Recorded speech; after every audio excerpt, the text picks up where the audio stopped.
a 2005 war film called The Great Raid. Spoilers ahead. The movie begins in the year 1944, at the Palawan POW, or prisoners of war camp, where the Japanese military secret police, or the Kempeitai, are dragging the American soldiers into air raid shelters. Major Nagai, the head of the Kempeitai, receives the memo to annihilate all prisoners of war. With this order, they execute the manner of brutally killing the American soldiers by barricading the entries of the air raid shelters, using oil tanks, and setting them on fire. A few American soldiers manage to escape from the barricade, but without mercy, the Japanese soldiers shoot them, killing each and every one of them.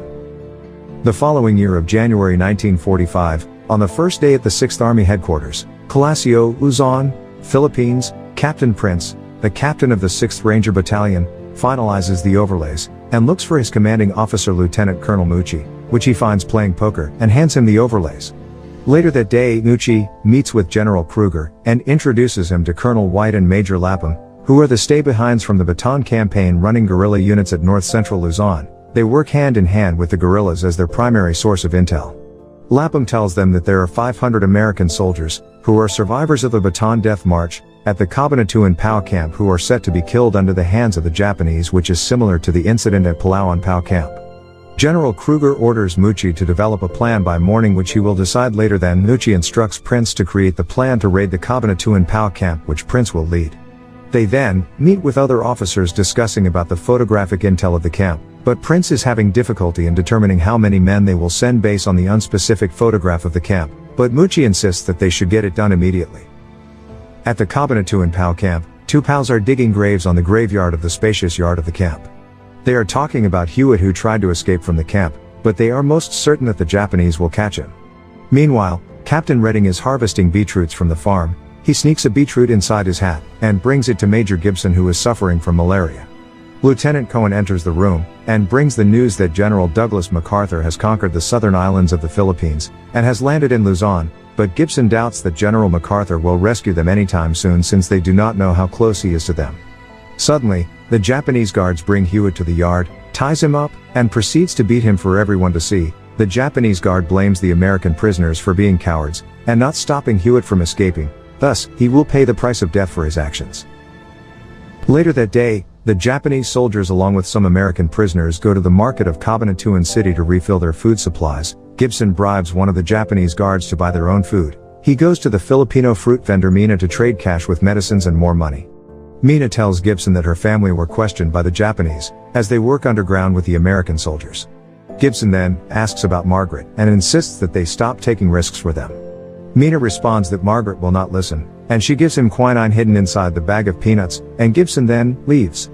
As Cohen reaches the cart, he asks Redding about Margaret, whom Gibson is concerned about. Redding explains that Margaret is an American nurse married to Gibson's commanding officer who died of malaria. She is currently in Manila working for the underground, and is also the one who smuggles all the medicines in the camp. Back at the 6th Army Headquarters, Mucci briefs his best trained men, but least proven battalion in the army, entrusting them with his life, as he accompanies them on their upcoming mission to rescue 500 POWs from the Cabanatuan camp, proceeding with Prince's plan, which the general liked.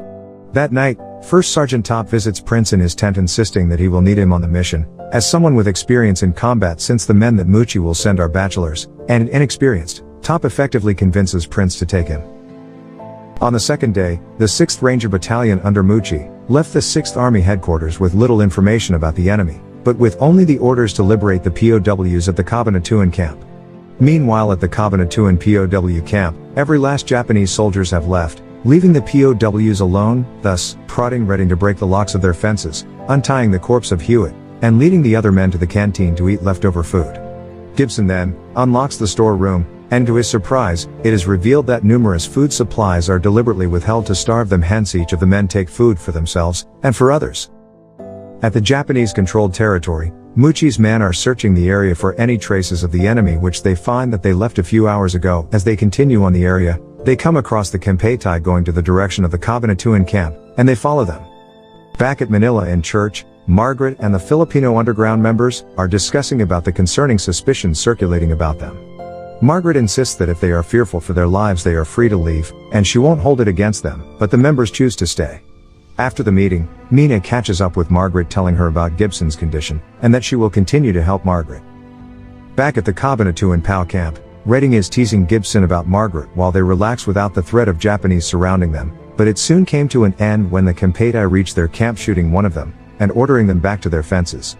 Nagai orders the presence of Gibson as the senior commander of the battalion of the 31st Infantry, and shows him the hidden messages they found from their barracks, messages that are smuggled in camp, giving them the hope of MacArthur's soon return, which Nagai confirms to be true, as the American forces will soon recapture the Philippines within a few weeks.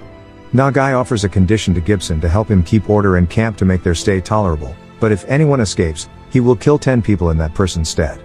Nagai continues on to ask if Gibson has a reason to survive the war, which he replies that he would like to stay to witness their surrender. On the third day at the Cabanatuan camp, Gibson lays in his bed delirious, suffering a malignant malaria, while Redding stays as his aide, encouraging him to pull himself together. Meanwhile, at a hospital in Manila, Margaret secretly continues to smuggle medicine from the hospital, but inevitably, the Japanese soldiers raid the hospital, bringing everyone outside. As they stand in line, an unknown whistleblower points out the nurses working for the underground where Cora is killed. Margaret is shocked by the incident, and proceeds to meet with Mina to give her the quinine, but she reveals that she is being followed by a man. Margaret helps her escape, and an unknown man grows suspicious of Margaret. When the 6th Rangers reached Balancerine, they find the grieving Filipino villagers along with the guerrillas, where the incident happened yesterday when the Japanese soldiers attacked the village, killing the Filipinos for helping the guerrillas. The Alamo Scouts also meet with them at Balancerine, and explain to them the quarters of the Cabanatuan camp, but Prince doubts that their intel is enough to determine the success of their plan. Muchi disagrees, and demands no more delays. Prince speaks with the guerrilla leader Pajota to discuss the plan with him. Pajota tells him that they have long planned to save the POWs from camp, but did not do so since they could not care for them, since most of them are sick and crippled. He then suggests that he will bring enough carabao carts to carry 500 POWs to be prepared in 24 hours, but should relocate them to a safer village in Platero. Back at Manila, Yamada with the Japanese guards arrest Margaret from her apartment to interrogate her. She denies all the allegations thrown at her, and they send her to prison. On the other hand, at the Cabanatuan camp, the POWs are ordered to dig air raid shelters at the yard when suddenly Nagai receives a letter from Manila. Upon receiving the letter, the Japanese guards harshly escort Gibson to Nagai's office. He negotiates with Gibson to convince Margaret, the leader of the underground movement, to confess who her accomplices are, and in turn will guarantee their safety, but Gibson declines the offer. Yamada enters the prison from where Margaret is, and orders her release after being cruelly tied to a bamboo shoot. She walks past the dead bodies of Mina and the other members of the underground. Margaret goes to church feeling guilty of the death of Mina, but Father comforts her, and tells her to trust in something stronger than herself. Suddenly the Japanese guards raid the church, and the priest help Margaret to escape. Later at night at the Platero, the villagers welcome the Rangers with the guerrillas for a feast. Pajota speaks with Muchi, insisting that the guerrillas help with the mission since it is their war too, but Muchi declines and states that they help only with the screening of the flanks, and he then leaves. At the camp, Nagai receives the oil tanks, and sends the message to Tokyo awaiting the signal to kill the prisoners. On the 4th day, Redding escapes from camp, but is caught by the Japanese in the morning. Nagai announces that with the disobedience of 110 other men will pay. He then randomly chooses from the POWs, and publicly killed them all. Back at Muchi's battalion, the Alamo Scouts reports that the Japanese have resupplied the camp with fuel and troops, adding more numbers in the camp. Muchi, Prince, and Pajota, along with Lieutenant Riley's platoon, scout under the Cebu Bridge to count on the numbers of Japanese reinforcements, estimating 1,000 of them. Prince encourages Muchi to take on faith, and to hear Pajota's suggestion. Muchi meets with him, and Pajota discusses his plan to damage the bridge to stop the Japanese vehicles, and trap them in a crossfire. Meanwhile at the camp, Gibson is losing faith, and his men are scared after what happened to Redding. He requests for Cohen to write a letter for him to Margaret, but he doesn't know how to begin it. Thus, Cohen guides him, and they continue on with the letter. On the other hand, Prince briefs the plan to their men along with the combined forces of the guerrillas. They will need all their men to the camp, and the routes in the direction of the camp block to seal the camp for their surprise attack. Muchi, Riley, and Pajota each station their men as planned, preparing for battle. The guerrillas plant the explosives on the road to Cabanatuan. Muchi's men crawl toward the camp while Pajota's men plant explosives on the Cebu Bridge. On the way to the camp on Prince's lead, an American plane flies over the camp to distract the Japanese guard so that Prince's platoon can crawl faster near the camp without being noticed. Nagai sees the plane, and orders his guards to stay in their positions, and to tighten their security. At nightfall, when they have all stations secured in position, everyone waits for Riley's shot to signal the start of the attack, wherein they are delayed for 10 minutes. but luckily gets the accurate shot at the guard tower, blowing up the fuels, and the vehicles at camp, gaining the massive attention from the troops at the Cebu Bridge, where Pajota signals the attack as well.